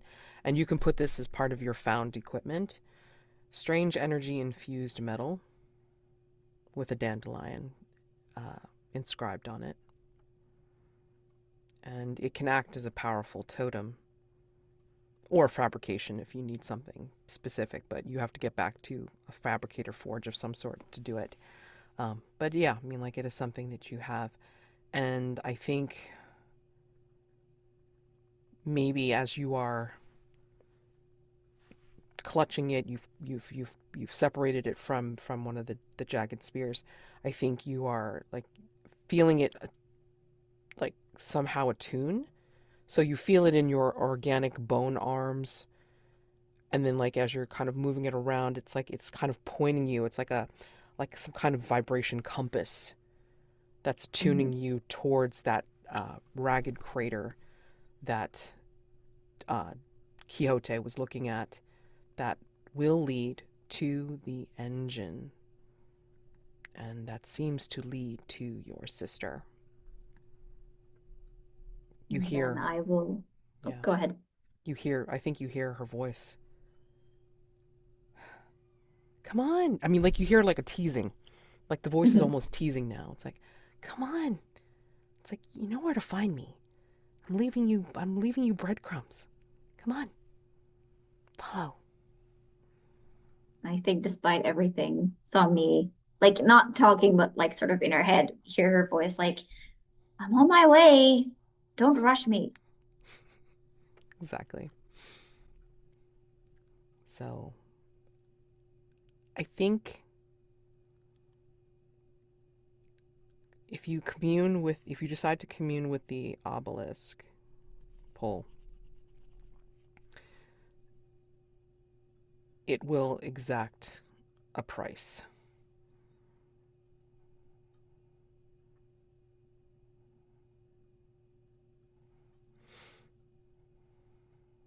Well, in for a penny, in for a pound. Sure. That would be a risk roll if you're going to do that.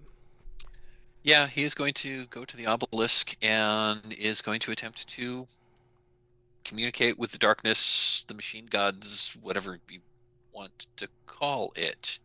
Yeah. So I think I am going to use my skill of the machine gods here. Yep. And we know what's going to go wrong. So, like, let's just go, like, cut to the chase and go to the devil's bargain. So,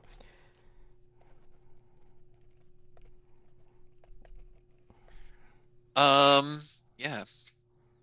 What's I think no matter what, I think it's going to exact a price.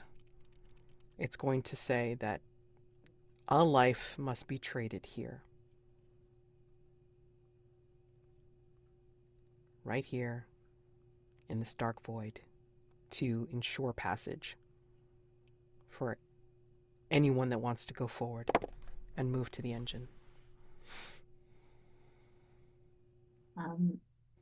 I think no matter what, the machine gods are displeased by your organic, like everything about you that is organic or trying to appear as organic or trying to lie about being organic. That is deeply offensive to the machine gods. And for them to accept you, you will need to shed this lie.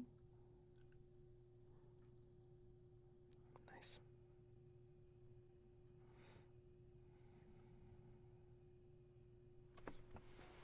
Do you have anything to offer, Quixote? I like the bargain that Martin Jazy gave too much. So I don't think I have anything like to tap those two. Okay. So. I kind of like that no matter what to proceed, a sacrifice must be made. Yeah. Okay. 2 light, 1 dark, please.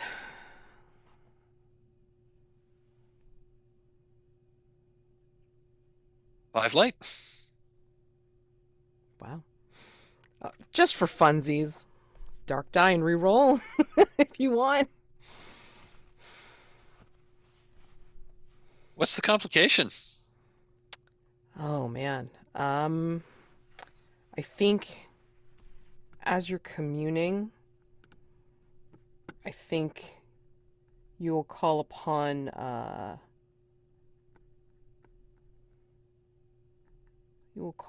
some amoeba-like creatures that lurk around the satellites and start to approach you communing at the obelisk.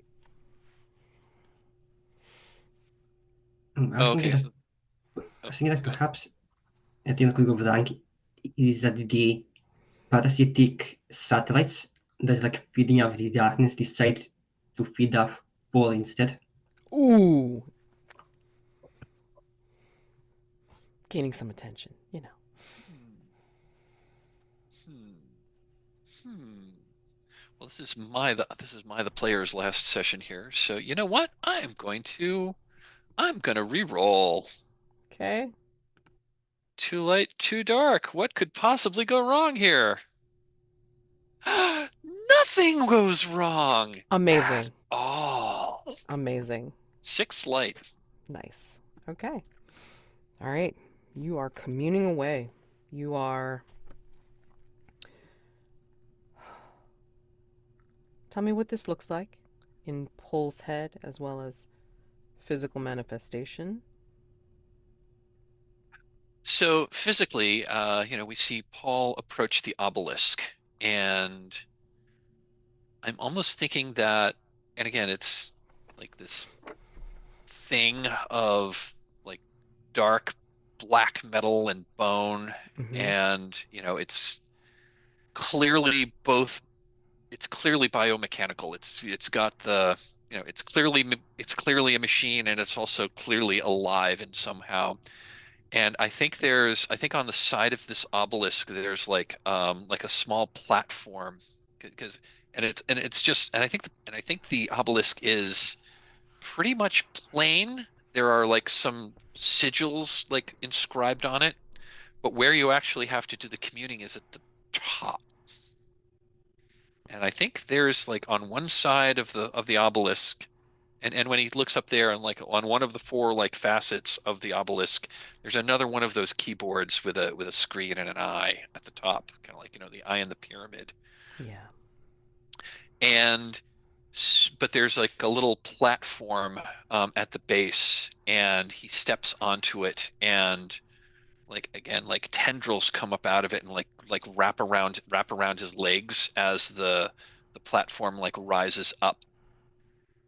And um again he like and I think at this point it's less the tendrils, like I think it's not the tendrils come off to his fingers.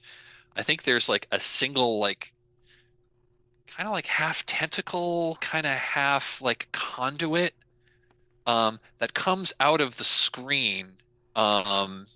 It comes out and like he looks at the screen, but it comes like out of the screen, and it like just kind of um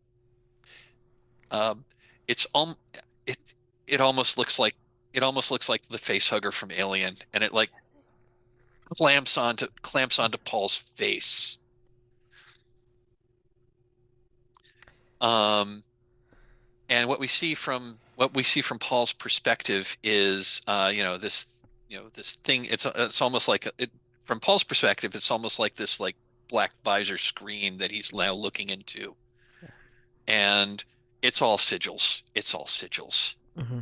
and um, you know, there's sigils that there's sigils that appear, and he's like responding in more sigils as he's speaking under. He's kind of like sub vocalizing, but he says, "O great and powerful machine gods, I pledge myself to you. L- Let me seek your heart, for uh, that is where I shall find enlightenment, and in you, and that is where you may find some shard of enlightenment within me." As Pole is intoning this, I think the other two, Quixote, Somni, And ASRU, wherever ASRU is, I think we hear an intonation back. A life must be traded here. A life is accepted. And then you see the pole clamped down by all these things. I think you see the human part of pole desiccate to reveal what's underneath, which is not human, revealing his secret for all to see. And then these organic things, these tentacles, will wrap even tighter around the metal and inorganic material of his body, as he is now one with the obelisk, as almost like a statue, a monument to the communion with the darkness. And this pole statue continues to intone, some of it nonsense, but a few things come out. The key bearer must go to the engine and can take control of the ship. But danger will dog their steps, as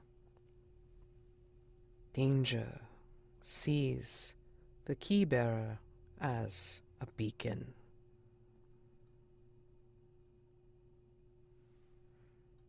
And so the way opens, the jagged crater that you saw, both you and Somni saw, Quixote, opens up a little bit more. The miasma burbles a little bit more. It's almost, in its burbling, it's almost inviting you in. Come seek us out. Come to the engine. Find who you will find. Find control at last.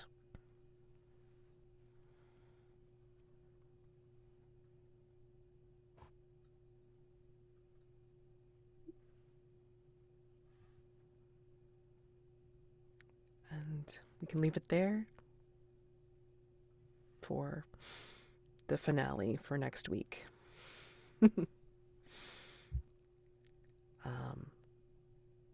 Yeah, so real quick, stars and wishes. I don't want to keep you guys too long, too much longer than I said.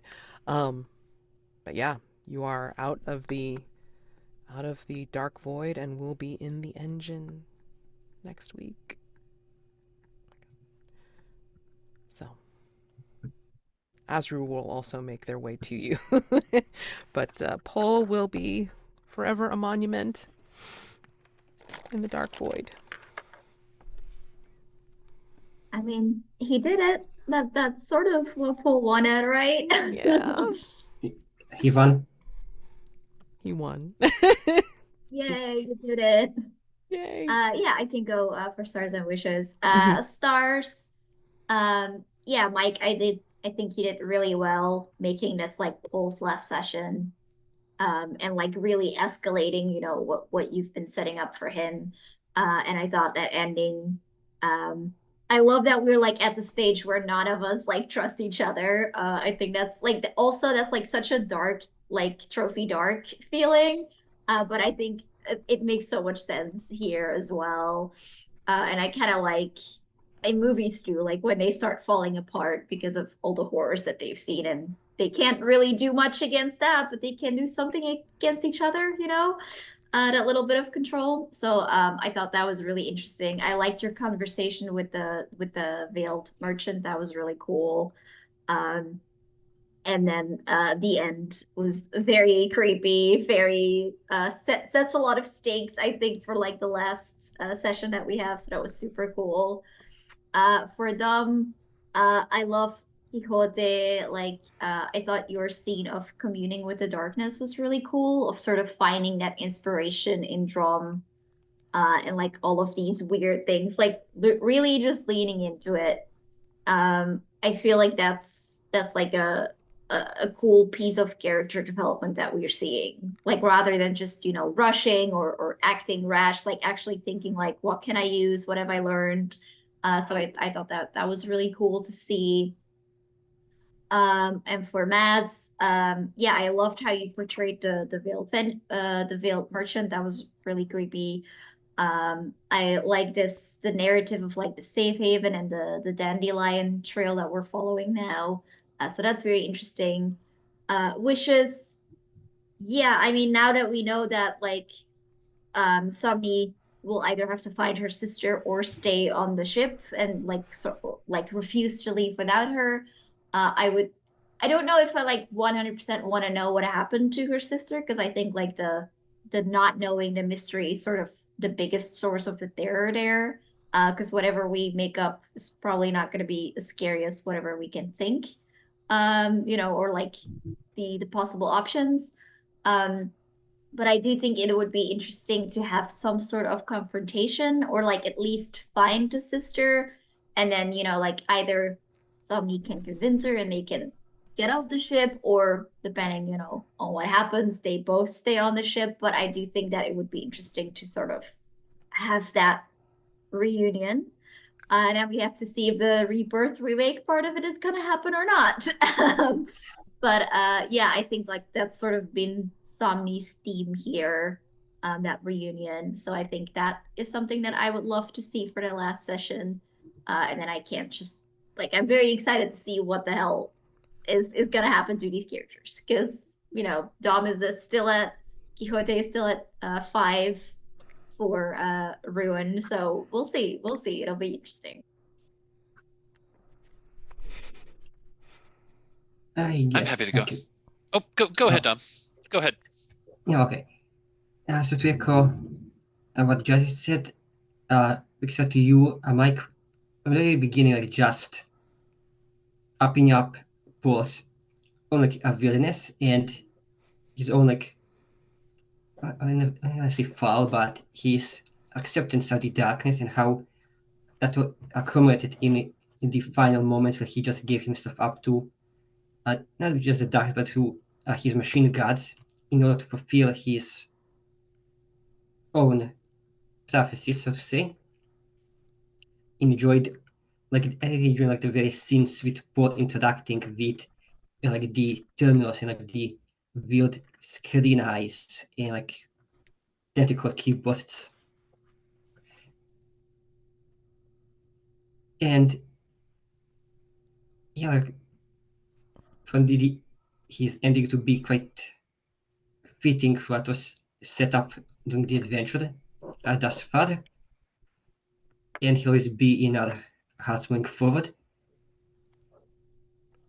As we start so many and just how her journey like to reunite with her sister has been going on, and how that will potentially just culminate in the next session, whether she is reunited with her sister or not, or perhaps she is, but not in a way that she expects or would like.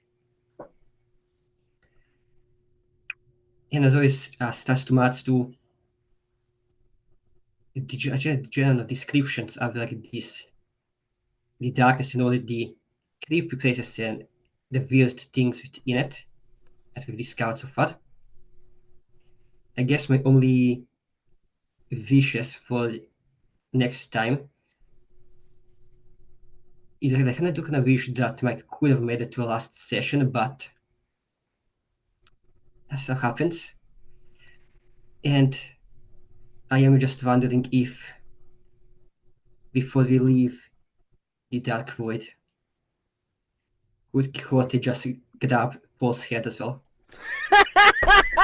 I knew you were gonna say that. I knew you were gonna say it. Wow. Wow. So stars all around. This was a really fun session.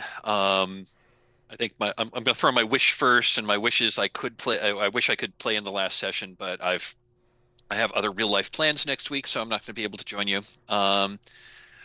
Stars all around. This is a super fun session, and I've just really enjoyed this series.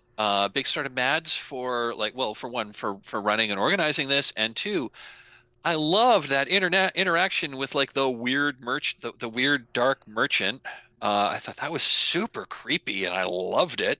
Um, and just all of your descriptions that you've done have just been really, really evocative. As we press deeper into this like weird twisted ship, and it just gets weirder and weirder. I love it. Um, yeah, Jazy, I was really loving the whole like you're like embracing the story of your lost sister and deciding that we're all that you know we're either both going to get out of it or neither of us are going to get out of it. I just thought that was just like a great like determination. I also liked the I also liked that I also liked Somni's turn from being primarily motivated by fear to being primarily motivated by spite. I thought that was great. Um, yeah, I just thought that was just like just really cool in seeing how Somni's you know how Somni's evolving through this incursion. Dom, I loved that commune with the darkness scene you did. That was just super, super cool, super, and you know, I'm throwing creepy around a lot, but yeah, that's sort of like that's sort of like you know the sub theme to this whole incursion is just like weird, dark, creepy sci-fi horror stuff, and just how you embraced that. Um, you know, Dom like walking around with totems of the fall of his fallen comrades. That's just again really dark, really icky, and just really awesome. Um, yeah. I think my only wish, and again, I wasn't gonna do it because I knew this was gonna be my last. I knew this was gonna be my last session. But one thing I kind of was hoping I could do was like maybe a contest role with Quixote for you know, for who is the actual keymaster. But I didn't want to actually engage that because again, I'm not going to be able to play next week, and you know, if I won that contest, you know, that might have thrown a monkey wrench into like how the game would go. So I decided not to do that, even though I thought it would have been a cool scene.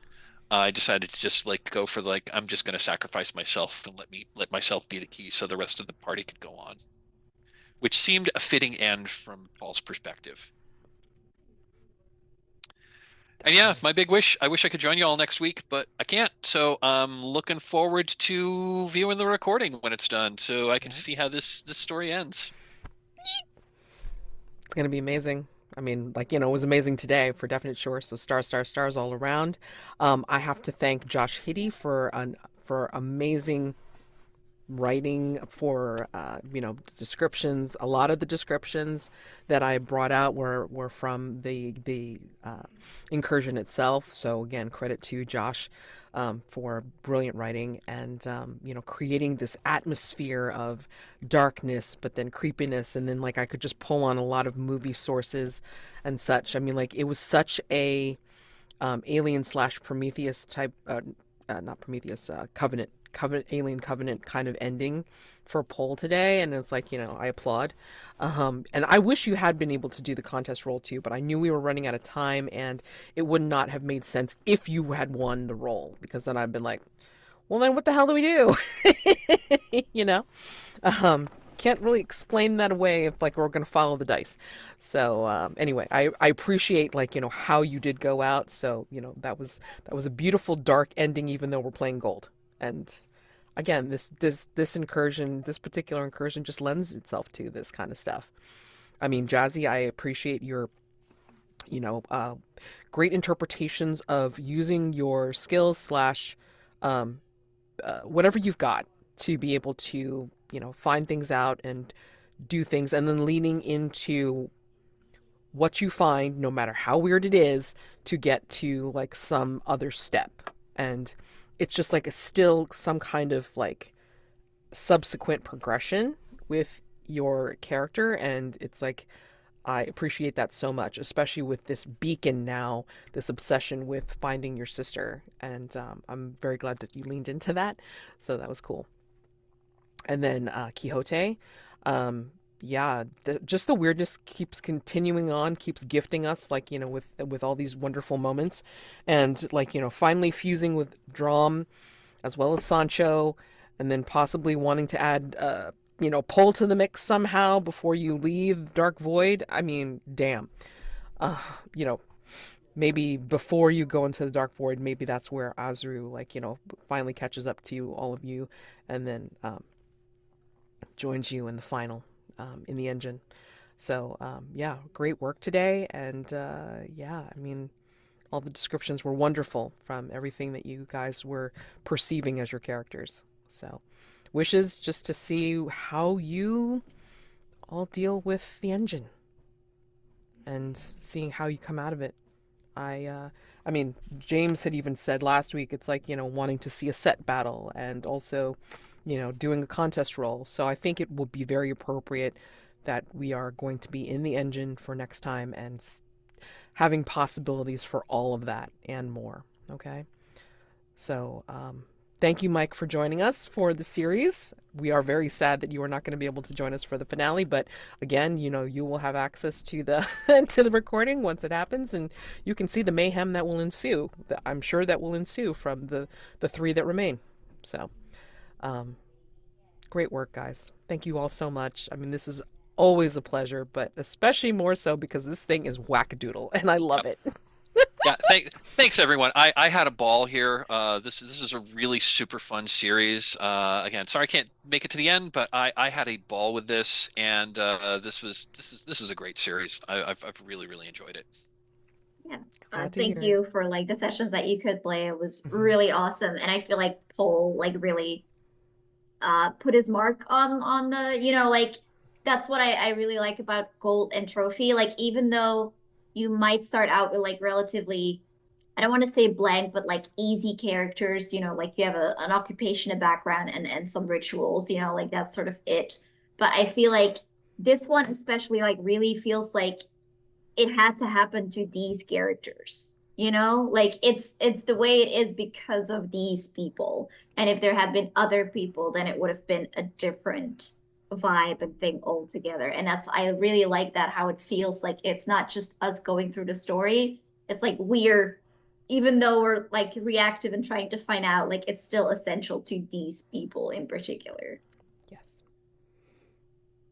Which just speaks to the ultimate playability of Trophy, is the fact that, can take many different people through this same incursion, but then they're all going to be dealing with it in different ways. And that just makes for really awesome stories. So thank you all. My gosh. All right. So have a wonderful week. Happy gaming to you all for all the stuff that you're doing. And I will see you, except for you, Mike. I'm sorry. Next time. All righty. See you guys.